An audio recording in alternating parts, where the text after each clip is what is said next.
Hello everybody, welcome back to my channel the PG. क्या आप जानते हैं इंडिया में चाइल्ड रेपिस्ट के लिए सज़ा डेथ पेनल्टी है। पर क्या आप उन एडवोकेट को जानते हैं जिनकी पीआईएल की वजह से ये पॉसिबल हुआ। अखबारों और इंटरनेट में दर्दनाक किस्से तो हर कोई पढ़ता है। कुछ पढ़ते हैं, कुछ इग्नोर मार देते हैं, कुछ शायद उनको रीशेयर कर देते हैं। पर ये एक ऐसे एडवोकेट हैं जो उन किस्सों की आवाज़ बनते हैं और उनके लिए निस्वार्थ लड़ते हैं। Ladies and gentleman, I have with me advocate Alak Alok Srivastava. Sir, आपकी पहले HPCL में वेल सेटल्ड जॉब थी, but you quit that job for litigation. जी सर, ऐसा क्या डिसीजन था जिसकी वजह से आपने वो वेल सेटल्ड जॉब छोड़ी एंड यू परस्यूड लिटिगेशन? देखिए, 2007 में मैंने दिल्ली यूनिवर्सिटी से अपनी लॉ की पढ़ाई पूरी की थी और उसी साल मेरा पहले तो DLF लिमिटेड में और बाद में HPCL में सिलेक्शन हो गया था। और HPCL में मैं एज अ लॉ ऑफिसर काम कर रहा था। आपने बिल्कुल सही बताया कि वहाँ पे मैं एक काफ़ी सेटिस्फैक्ट्री जॉब में था और वहाँ पे मुझे एक गवर्नमेंट एकोमोडेशन और सारी सुविधाएं मिली हुई थी जो सरकार की ओर से सरकारी कर्मचारियों को दी जाती हैं। एक अधिकार क्षेत्र भी था मेरा, नॉर्थ जोन का मैं हेड था वहाँ पे, और निश्चित तौर पे काम करने को सीखने को भी बहुत कुछ था। लेकिन लगभग 3 साल वहाँ काम करने के बाद 2012 तक मुझे धीरे धीरे ये रियलाइज़ हुआ कि जिस उद्देश्य से मैंने ये लॉ की पढ़ाई की है, जो मैं लॉ की पढ़ाई के दौरान सोचा करता था कि कहीं ना कहीं मैं एक देश की सेवा के लिए और गरीबों के उत्थान के लिए काम करूँगा, वो उसमें कहीं ना कहीं कोई कमी रह रही थी। तो ये बात मेरे मन में काफ़ी समय से चल रही थी कि मुझे निश्चित तौर पे फिर से लिटिगेशन में जाना है और एक पब्लिक सर्विस की तरह इसको यूटिलाइज करना है। ये एक जो प्रिविलेज है लॉ की पढ़ाई करने का एक अच्छे कॉलेज से, उसको यूटिलाइज करना है। इसके बाद 2012 में ही मैंने इवनिंग क्लासेस में इंडियन लॉ इंस्टीट्यूट में अपने आप को इनरोल करवाया था। एक्चुअली 2011 में करवाया था और 2012 में मैं वहाँ पे मुझे गोल्ड मेडल मिला और मैंने वहाँ पे सक्सेसफुली वो पोस्ट ग्रेजुएशन का कोर्स जो था उसे कंप्लीट किया। जब 2012 में कन्वोकेशन हुआ इंडियन लॉ इंस्टीट्यूट का विज्ञान भवन में दिल्ली में, तो उसमें जब तब के जो ऑनरेबल चीफ जस्टिस थे, जस्टिस कपाड़िया, वो चीफ गेस्ट थे और जो बहुत थोड़े से गोल्ड मेडलिस्ट थे मेरी तरह और भी कोर्सेज के, हम सबों को एक अलग जगह पे बिठाया गया था। जस्टिस कपाड़िया ने, ऑनरेबल चीफ जस्टिस ने तब एक क्वेश्चन पूछा जितने भी लॉ स्टूडेंट्स और लॉ ग्रेजुएट्स थे वहाँ पे, उन सबों से कि आप में से कितने लोग हैं जो प्रैक्टिस में हैं और कितने लोग हैं जो प्रैक्टिस में आके काम करना चाहते हैं। निश्चित तौर पे मैं प्रैक्टिस में नहीं था तब, लॉ ऑफिसर था मैं HPCL में, और मेरी तरह बहुत और भी लोग थे जो कॉर्पोरेट लॉयर्स थे। बहुत हार्डली एक या दो लोगों ने बताया कि वो प्रैक्टिस में है। ज़्यादातर या तो लॉ स्टूडेंट्स थे या कॉर्पोरेट लॉयर्स थे या कंपनीज वगैरह में काम करते थे। जस्टिस कपाड़िया ने 1 घंटे की स्पीच दी थी और उन्होंने बिल्कुल हम लोगों को और खासकर मुझे झकझोर के रख दिया था। उन्होंने बोला कि आपने जो लॉ की पढ़ाई की है, इसका एक पर्पस है, वो तभी सॉल्व होगा, तभी आप उसको फुलफिल करेंगे जब आप गरीबों के लिए काम करेंगे। उन्होंने कहा कि बहुत आसान है AC चैम्बर्स में बैठ के काम करना, जो कंफर्ट आपको मिला है उसमें काम करना, लेकिन जब आपकी ज़रूरत जो है उन लोगों को है जो रोड पे है, जिन्हें सख्त ज़रूरत है ऐसे लॉयर्स की जो उनकी राइट्स की बात कर सकें। और आप बिलीव नहीं करेंगी, सिर्फ और सिर्फ वो एक ट्रिगरिंग पॉइंट था। मैं ये नहीं कह रहा कि सिर्फ कि पूरा क्रेडिट जो है उसी स्पीच को जाता है, लेकिन वो पूरी स्पीच मैंने रिकॉर्ड की अपने मोबाइल में, उसको मैंने बहुत बार सुना बाद में भी, और इमीडिएटली इन अ डे और 2 मैंने जाके और अपना रेजिग्नेशन दिया और फिर मैंने प्राइवेट प्रैक्टिस शुरू की। I think that's really inspiring sir. जी सर, ऐसा क्या पर्टिकुलर डिसीजन था जब आपने सोचा कि मुझे वो PIL फाइल करनी है और आपने सोचा कि हाँ, मुझे अब इस सिस्टम में चेंज चाहिए, और वहां से लेके अब तक की जो जर्नी आपकी रही है उसमें आपको ऑब्वियसली स्ट्रगल फेस करना पड़ा होगा, और आप जो चेंजेस लाए हैं उसमें कितने डेवलपमेंट्स और कितना प्रोग्रेस उस जर्नी से कितना आया है? जी, देखिए, मैं फर्स्ट जनरेशन लॉयर हूँ। मेरे मैटरनल और पैटर्नल साइड में, दोनों ही साइड, कोई लॉयर नहीं है। और लॉ की फील्ड का एक unfortunate fact, but harsh fact ये है कि यहाँ पे कहीं ना कहीं एक फर्स्ट जनरेशन लॉयर्स के लिए चैलेंजेस ज़्यादा होते हैं। तो निश्चित तौर पे मुझे भी शुरू में काफ़ी ऑब्स्ट्रक्शंस का, चैलेंजेस का सामना करना पड़ा। प्रैक्टिस में अपने आप को सेटअप करना इतना आसान नहीं था। शुरू के कम से कम 2 साल मैंने तब के लर्नेड ASG थे, उनके चैम्बर में मुझे एक मौका मिला और मैंने उनके साथ काम किया सुप्रीम कोर्ट में, और गवर्नमेंट के भी पैनल में वो मुझे ले आए। गवर्नमेंट के पैनल में मैंने काम किया फ्रॉम 2012 टू 2014। उस दौरान मैंने गवर्नमेंट का पूरा काम और सुप्रीम कोर्ट का जो पूरा काम होता है उसे बहुत बारीकी से सीखा। 2014 में गवर्नमेंट चेंज होने के बाद जब एएसडी को अपने ऑफिस को डिमिट करना पड़ा, तभी मैंने अपनी खुद की प्रैक्टिस 2014 में शुरू की। शुरुआती दौर में प्रैक्टिस में बहुत डिफिकल्टीज थी। निश्चित तौर पे आप जब तक आपको एक सोर्स ऑफ इनकम आपका सेटल ना हो, तो आपके लिए सोसाइटी के लिए सोचना या फिर एक्स्ट्रा चीज़ों को सोचना थोड़ा डिफिकल्ट होता है। तो वो, लेकिन मेरे मन में जो भावनाएं थी कि कहीं भी मैं अपने आप को रोक नहीं पाता था अगर ऐसी कोई बात हो, तो वो एक बैलेंस क्रिएट करते हुए आगे बढ़ना, वो भी मैं बहुत सक्सेसफुली कर पाया और धीरे धीरे मैंने अपनी प्रैक्टिस इस्टेब्लिश की। एक वैसे तो मैंने काफ़ी शुरू में भी काफ़ी सारे काम किए और कई जगहों पे जाकर कोशिश की कि कंट्रीब्यूट करूँ सोसाइटी को या जो अंडर प्रिविलेज लोग हैं उनको। लेकिन एक जो इंसिडेंट मुझे 2017 में एक अपॉर्चुनिटी मिली, जब मैंने एक केस के बारे में जाना जिसमें एक 10 साल की बच्ची के साथ रेप किया गया था और वो प्रेग्नेंट हो गई थी और उसकी प्रेगनेंसी जो है वो एडवांस स्टेज से पहुंच गई थी और फिर उसकी टर्मिनेशन को भी मना कर दिया था गवर्नमेंट ने और वहाँ के डिपार्टमेंट्स ने।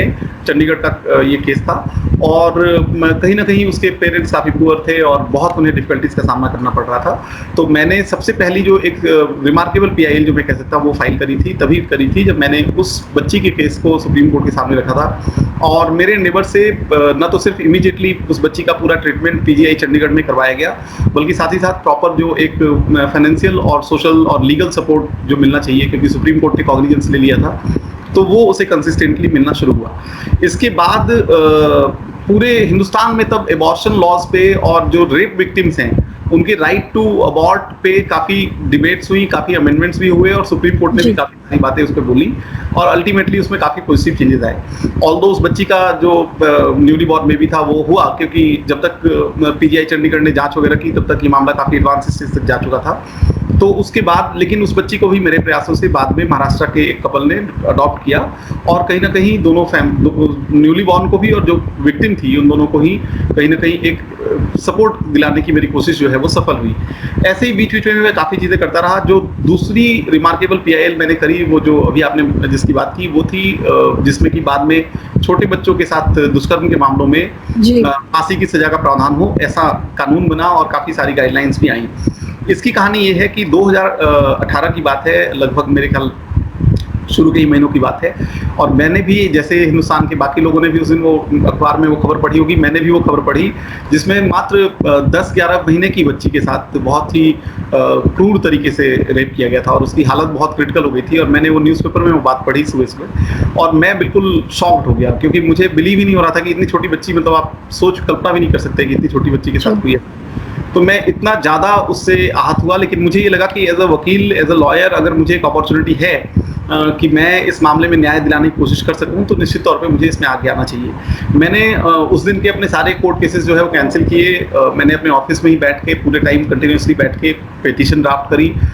मेरी जूनियर थी, उनको मैंने वो पिटीशन की कॉपी भेजी और मैंने उनसे बोला कि आप जल्दी से फाइल करें। उन्होंने फाइल किया। फाइल करने के बाद उन्होंने मुझे डायरी नंबर बताया। इमीडिएटली वो डायरी नंबर लेके मैं ऑनरेबल चीफ जस्टिस के चैम्बर के कोर्ट रूम में गया और वहाँ पे मैंने ऑनरेबल चीफ जस्टिस दीपक मिश्रा जी तब चीफ जस्टिस थे और उनसे मैंने पूरी बात नरेट की और मैं बता नहीं सकता, उन्होंने बहुत सेंसिटिविटी के साथ इस केस को लिया, जबकि जनरली इस तरह से वो ऑन द स्पॉट मेंशनिंग इस तरह से वो अडॉप्ट नहीं करते, अलाउ नहीं करते। बट ऑनरेबल चीफ जस्टिस ने बहुत ही सेंसिटिवली, बहुत पोलाइटली उस पूरे केस को समझा। तभी उन्होंने गवर्नमेंट को आदेश दिया, मुझे बोला कि आप गवर्नमेंट के वकील को बुला के लाइए और तभी की तभी मेरी PIL को टेकअप किया गया। जो इमीडिएट कंसर्न मेरा था वो उस टाइम में ये था कि उस बच्ची को एक प्रॉपर जो है वो कहीं ना कहीं मेडिकल फैसिलिटीज़ और उसकी लाइफ को सेव करना ज़्यादा इंपॉर्टेंट है। तो मेरी रिक्वेस्ट पे, वो तब दिल्ली के किसी एक छोटे हॉस्पिटल में उसका इलाज चल रहा था, मेरी रिक्वेस्ट पे ऑनरेबल चीफ जस्टिस ने तभी एम्स को डायरेक्ट किया कि आप जो गायनी डिपार्टमेंट के हेड ऑफ डिपार्टमेंट हैं, जो बाकी डिपार्टमेंट्स के पेडिट्रिशियन डिपार्टमेंट के हैं, उन सभी हेड ऑफ डिपार्टमेंट्स की टीम कॉन्स्टिट्यूट करो और एक वेल इक्विप्ड एम्बुलेंस उस बच्ची के हॉस्पिटल में भेजो विद ऑल मेडिकल फैसिलिटीज़, और अगर ट्रांसपोर्ट करना पॉसिबल हो तो उसे आप एम्स ट्रांसपोर्ट करो और वहाँ पे उसका इलाज करो। और बाय गॉड ग्रेस तभी 2 बजे की बात है जब ये आदेश जारी हुआ और तभी के तभी एम्बुलेंस भेजी गई वहाँ पे उस हॉस्पिटल में और बच्ची की कंडीशन थोड़ी ठीक थी, तो उस टाइम में उसे शिफ्ट किया गया एम्स में और उसे प्रॉपर मेडिकल केयर और मेडिकल अटेंशन दिया गया, जिसकी वजह से उस बच्ची की जान बची। फिर मैंने ऑनरेबल कोर्ट को बताया कि ना तो सिर्फ ये एक मामला है, ऐसे कितने सारे मामले हैं और सारे मामलों में मैं आपके सामने पीआई लेके नहीं आ सकता। तो कहीं ना कहीं रेप के केसेस में, और खासकर जो छोटे बच्चों के साथ रेप का मामला होता है, जिनमें आपके पास कोई आर्गुमेंट नहीं हो सकता, कुछ भी नहीं हो सकता, आप बिल्कुल स्पीचलेस और बहुत शॉक्ड हो जाते हैं ऐसे मामलों को देखने के बाद, काफ़ी आहत हो जाते हैं। मैंने उनसे कहा कि ऐसे मामलों को रोकने के लिए हमें एक कुछ ऐसा करना होगा कि एक डेटरेंट की तरह कुछ काम करें। हमें या तो सज़ा बढ़ानी होगी, हमें जो टाइमलाइन है जिसमें जो जुडिशियल डिले है उसे ठीक करना होगा, ताकि एक डेटरेंट की तरह ये पूरा काम हो सके। और इसके बाद ऑनरेबल कोर्ट ने मेरी बात को समझा और ऑनरेबल कोर्ट ने गवर्नमेंट ऑफ इंडिया को डायरेक्ट किया। गवर्नमेंट ने तब जल्दी में एक ऑर्डिनेंस के जरिए और बाद में एक्ट के जरिए ये प्रावधान वहाँ पे इंट्रोड्यूस किया पॉक्सो एक्ट में, कि जो छोटे बच्चों के साथ दुष्कर्म के मामले होंगे उनमें मैक्सिमम सजा जो होगी वो फांसी की सजा होगी। सुप्रीम कोर्ट ने, और जो दूसरा एस्पेक्ट था जुडिशियल डिले का, उस पर भी काफ़ी लैंडमार्क गाइडलाइंस इशू करी और सुप्रीम कोर्ट ने बोला कि ऐसे मामलों में आप जल्दी से जल्दी इसमें जो है आप जो न्यायिक प्रक्रिया है उसे पूरी करोगे और इसमें डिले नहीं होनी चाहिए किसी भी तरह से। तो ये एक और मील का पत्थर था मेरे करियर में, जहाँ की मेरी वजह से कुछ लोगों को मैं कुछ ना कुछ राहत देने में कामयाब हुआ। इसके बाद ये जो पूरी यात्रा थी ये चलती रही, आज भी चल रही है। और आज के दिन भी मैं सुबह चार्टर्ड अकाउंटेंट के जो स्टूडेंट्स थे और 3.5 लाख स्टूडेंट्स जो अभी चार्टर्ड अकाउंटेंट के इंस्टीट्यूट ने डिक्लेयर कर दिया था कि आपको अपीयर होना होगा एग्जामिनेशन में, और सबको मालूम है कि कोविड की क्या सिचुएशन है, तो ऐसी सूरत में उन बच्चों की कोई सुनने वाला नहीं था। उनकी बहुत रिक्वेस्ट के बाद भी कोई सुनवाई नहीं हो रही थी और उनकी बात मैंने पीआईएल के जरिए सुप्रीम कोर्ट में रखी थी। आज की अच्छी खबर ये है कि सुप्रीम कोर्ट ने उस पीआईएल पे जब उनसे जवाब मांगा था आईसीआई से, उनसे नोटिफिकेशन लाने को बोला था, तो आज आईसीआई ने लगभग हमारी मांग मानते हुए बोला है कि वो इस एग्जाम को कैंसिल करेंगे, अभी कंडक्ट नहीं करवाएंगे। और इमीडिएटली थोड़ी देर बाद फिर नीट का भी आ गया। अभी हमारे पास जो मिनिस्टर गवर्नमेंट ऑफ इंडिया के जो मंत्री हैं उन्होंने बोला कि नीट और जेई के भी एग्जाम में निश्चित तौर पे वो रिकंसिडर करेंगे। तो मैं ये मानता हूँ कि सुबह जो सुप्रीम कोर्ट ने चार्टर्ड अकाउंटेंट्स के एग्जाम के बारे में जो डेवलपमेंट हुई है उसी को ध्यान में रख के नीट के बारे में भी, तो मैं आपको ये बताने की कोशिश कर रहा हूँ कि अगर आप एक प्रयास छोटा सा भी करते हैं तो कहीं ना कहीं इसका एक रिपल इफेक्ट होता है। और बीच में कई मामले मैंने पीआईएल के जरिए उठाए, सारी चीजें पब्लिक डोमेन में है, न तो सिर्फ पीआईएल के जरिए बल्कि अभी हाल ही में आपको मालूम होगा मैंने माइग्रेंट लेबरर्स का मुद्दा उठाया।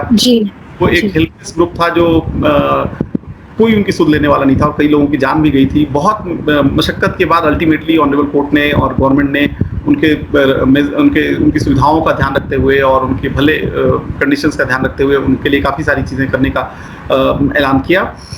तो अपार्ट फ्रॉम पीआईएल्स जो और भी चीज़ें मैं करता रहा इस बीच में, गरीब और वंचित और पिछड़े हुए वर्ग और खासकर महिलाओं और बच्चियों के लिए वो मैंने ये किया कि कई जगहों पे जैसे मुझे अगर पता चला कोई रेप विक्टिम है और जो बहुत पुअर फैमिली से है और कोई प्रॉपर ट्रीटमेंट नहीं है, कोई लीगल सपोर्ट नहीं है, तो ना तो मैंने लीगल सपोर्ट देने की कोशिश की बल्कि साथ ही साथ मैंने कई बार जाके और आर्थिक रूप से भी उन्हें अनुदान देने का प्रयास किया।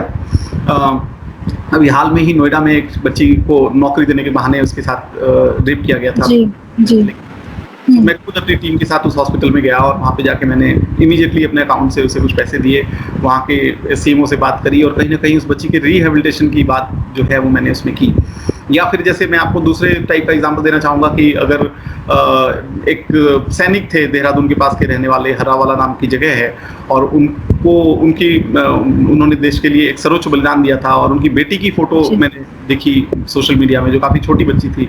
तो मैं अपनी पूरी टीम के साथ यहाँ से दिल्ली से देहरादून गया और वहाँ पे उनके परिवार को खुद भी अपनी ओर से कुछ अनुदान दिया, साथ ही साथ एक सोशल मीडिया पे कैंपेन चला के भी अनुदान उनके लिए इकट्ठा करने की कोशिश की और निश्चित तौर पे उससे ये हुआ कि उन्हें काफ़ी सपोर्ट मिला। और सबसे ज़्यादा ज़रूरी ये है कि उन्हें एक मेंटल सपोर्ट मिला। उन्हें ये लगा कि देश के लोग इतने भी थैंकलेस नहीं हैं, कुछ लोग ऐसे हैं जो सेंसिटिवली जुड़े हुए हैं सेना से।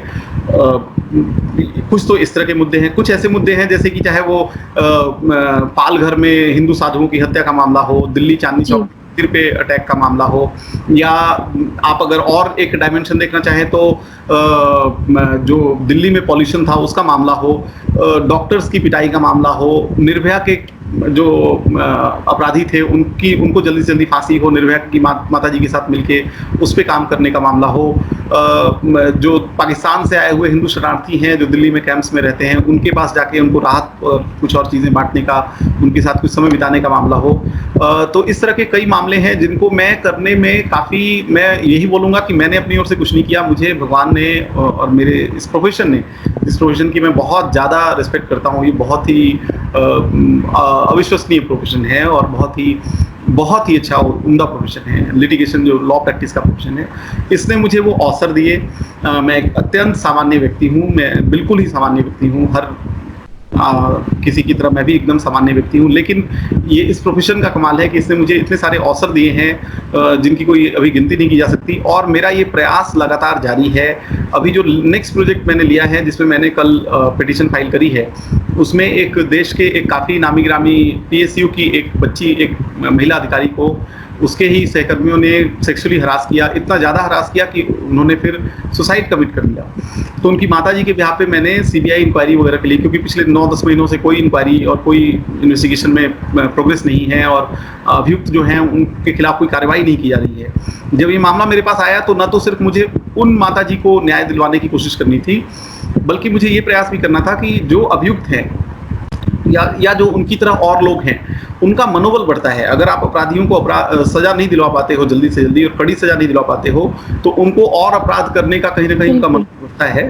तो इसके लिए भी ये पिटीशन मैंने कल फाइल की है। तो इस तरह से ये काफ़ी लंबा सिलसिला है, हमारे पास समय काफ़ी कम है, लेकिन इतना मैं आपको बताना चाहूँगा कि पूरा का पूरा ये एक मेरे प्रोफेशन का कमाल है और मन में एक संवेदना तो है ही मेरे, और पूरा मेरा प्रयास ये रहता है। मेरा ये मानना है हमेशा कि जीवन का जो एक उद्देश्य है वो निश्चित तौर पे आप अपना लाइवलीहुड भी देखें, वो तो आपका परिवार और आपकी खुद की लाइफ, सारी चीज़ें आपके ऊपर निर्भर हैं, लेकिन अगर आप कैपेबल हैं तो गरीबों के लिए, वंचितों के लिए, या जो भी आपको लगता है अपने अधिकारों के लिए खुद नहीं लड़ सकता, उसके लिए आप जरूर जी।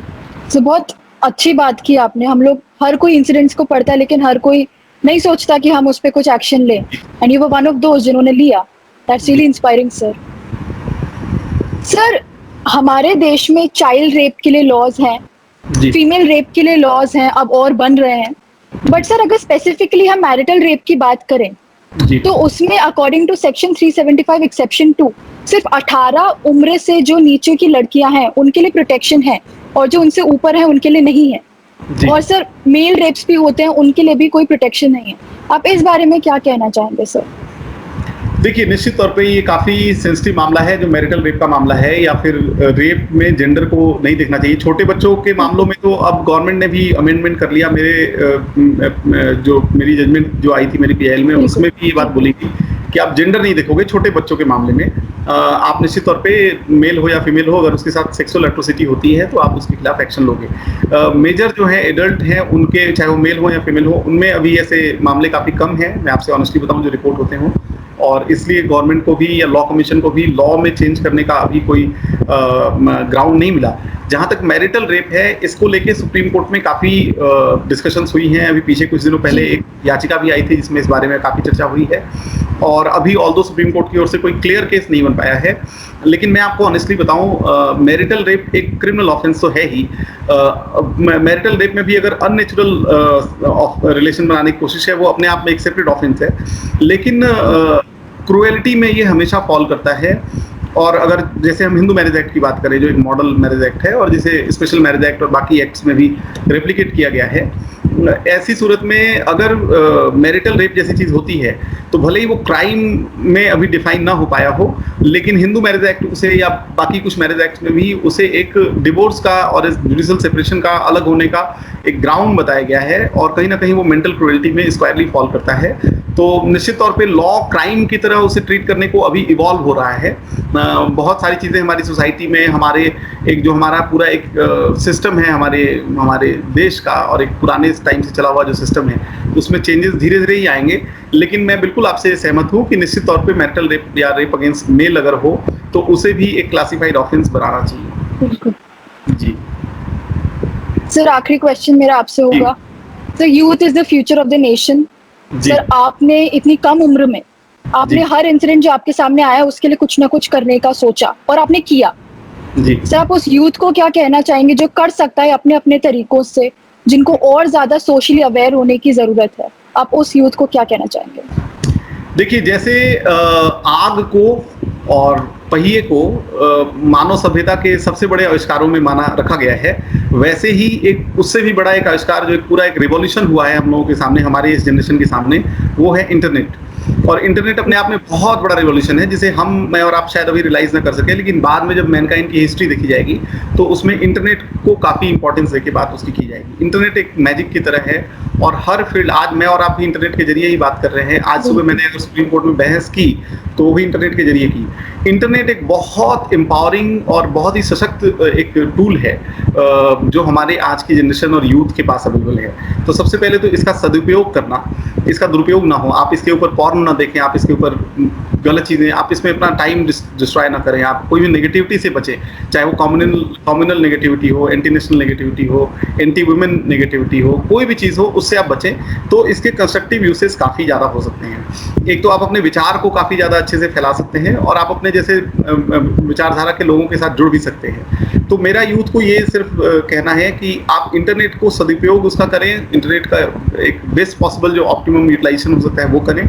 और दूसरी बात मैं ये कहना चाहता हूँ, खासकर अभी जैसे सुशांत सिंह राजपूत ने की जो बात हुई, जैसे मैं मानता हूँ कि वो कहीं से भी एज अ लॉयर में मानता हूँ कि वो कहीं से भी आत्महत्या नहीं है। मेरा ये फर्मली मानना है कि वो एक मर्डर केस है और बाद में निश्चित तौर पे उसमें इन्वेस्टिगेशन में बातें निकलेंगी। लेकिन जब ये इंसिडेंट हुआ तो उस टाइम में सुसाइड को लेके काफ़ी सारी बातें समाज में हो रही थी। तो निश्चित तौर पे एक बड़ा वर्ग है जो बहुत डिप्रेस्ड है आज के टाइम में भी, और एक बड़ा वर्ग है जो कहीं ना कहीं नेगेटिवली सोचता है और कहीं ना कहीं अपनी लाइफ से दुखी है। उन सब लोगों को, और जो अदरवाइज जो हेल्दी लोग हैं, जो कैपेबल यूथ हैं, सबको मैं एक ही बात कहना चाहता हूँ कि ये जो शरीर है, ये जो लाइफ है, अगर आप हेल्दी लाइफ, अगर एक हेल्दी माइंड और हेल्दी लाइफ अगर आपके पास है, इररिस्पेक्टिव ऑफ फाइनेंशियल कंडीशन या फाइनेंशियल स्टेटस, ये एक भगवान का, अगर भगवान को आप नहीं मानते तो नेचर का, इस एग्जिस्टेंस का एक बहुत बड़ा वरदान है। और अगर आप अपने आसपास देखेंगे तो जो चीज़ें आपके पास हैं वही कई लोगों के लिए सपना की तरह होती हैं और कई लोगों को वो मिलना भी मुश्किल होता है। तो आपके पास जो है, आप उसके लिए ग्रेटफुल रहें हमेशा, और हमेशा याद रखें कि जो अल्टीमेट सेटिस्फैक्शन और हैप्पीनेस, जब परसूट ऑफ हैप्पीनेस की बात की गई है, जो हैप्पीनेस है, जो इनर हैप्पीनेस है या इनर जॉय है, वो आपको सिर्फ और सिर्फ वो ना तो आपको फिजिकल अटेनमेंट से मिल सकता है। आप सोचें कि मैं अगर कल तो कोई महंगी कार खरीद के या बड़ा बंगला खरीद के खुश हो जाऊंगा, ऐसा नहीं है, क्योंकि उन बंगलों में और कारों में बैठने वाले लोग भी उतने ही दुखी हैं जितने आप हैं। तो ये मेरा एक खुद का अनुभव है और यूथ को मैं ये बोलना चाहूँगा कि आप जरूर अपने लाइफस्टाइल को अपग्रेड करने की सोचें, कोई डिनायल नहीं है उसमें, लेकिन साथ ही साथ सेवा, जो service to the poor, to the downtrodden, to the underprivileged, उससे ज़्यादा सेटिस्फैक्ट्री और कुछ नहीं है। ये मैं अपने अनुभव के आधार पे कह रहा हूँ। मैंने क्योंकि इस क्षेत्र में काम किया है और आज by God grace practice wise भी मैं काफ़ी सक्सेसफुल हूँ। एक अच्छा नाम है और सारी चीज़ें हैं जो एक अच्छे लॉयर के पास, एक अच्छे लाइफस्टाइल में चाहिए होती हैं। तो मैं आपको ये अपने अनुभव के आधार पे कह रहा हूँ कि जो खुशी, जो आंतरिक खुशी आपको दूसरों की, जो वंचित हैं, उनकी सेवा करके उनके लिए कोई विदाउट एनी रिटर्न, कुछ एक्सपेक्ट किए बिना आपको मिल सकती है, वो खुशी कहीं नहीं मिल सकती। आप कोई भी एक क्षेत्र चुन लें, राष्ट्र की सेवा के लिए, समाज की सेवा के लिए, अपने धर्म की, अपने लोगों की सेवा के लिए भी, लेकिन जो वंचित हैं, जो महिलाएं आपको लगता है वंचित हैं, जो पुरुष वंचित हैं, बच्चे वंचित हैं, जिनको उनके राइट्स को भी वो एक्सरसाइज नहीं कर पाते, उनके लिए आप काम करना शुरू करें। आपको अपने आप लाइफ में एक अच्छा गोल मिल जाएगा और आप बहुत खुश होंगे अपने इस डिसीजन से। जी, thank you so much for your time sir. आपने मुझे इतने कम टाइम में इतना इंस्पायर किया। आई एम श्योर जब इतनी सारी जनता देखेगी वो भी सोचेगी इस पर। आपको बहुत बहुत धन्यवाद मैम, आपने मेरे से बातचीत की और फिर आपसे दोबारा बातचीत की। Thank you so much sir. धन्यवाद। Thank you sir.